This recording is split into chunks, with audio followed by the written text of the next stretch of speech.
Daily आपले काम अतिशय सोपे व्हावे यासाठी माणसाने प्रत्येक गोष्टींचा छोट्यापासून तर मोठ्यापर्यंत भरपूर विचार केलेला, ज्यामध्ये आपण वरती व्हिडिओमध्ये छोटे छोटे जे गॅजेट्स आहेत आपल्या दररोजच्या जीवनामध्ये पाहिजे असतात ते आपण बघू शकतो.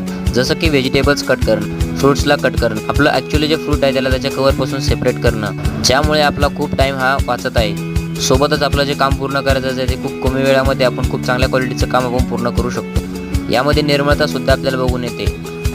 काम करताना 2-4 गोष्टींचं आपल्याला अतिशय महत्त्वाचं असतं. त्या म्हणजे आपल्याला जे काम करत आहोत ते निर्मळतेने झालं पाहिजे आणि आपल्याला वाटतं की काम कमी वेळामध्ये झालं पाहिजे. आणि या सगळ्या गोष्टी एक सोबत करायच्या असल्या तर आपल्याला चांगल्या गॅजेटची गरज पडते. आणि चांगले गॅजेट बनल्यानंतर ते की आपण बघू शकतो की हे जे तुम्ही वरती बघत आहे हे नवीन टेक्निक्स आहे, ज्याच्याने की आपलं काम अतिशय सोपं होईल. आणि काम सोपं सरळ आहे, सोबतच काम हे क्वालिटीचं होईल. व्हिडिओमध्ये जे बघत आहे प्रत्येक गोष्ट तुमच्यासाठी तुम्हाला नवीन वाटेल, पण अतिशय बघायला सुंदर आणि छान वाटते. तसंच आपल्याला काम करताना सुद्धा त्या कामाचा अजिबात आळस येत नाही आणि ज्याने काम हे अतिशय सोपं होतं. तर हे जे छोटे मोठे हॅक्स आहे तुम्हाला आवडले असेल तर व्हिडिओला लाईक, शेअर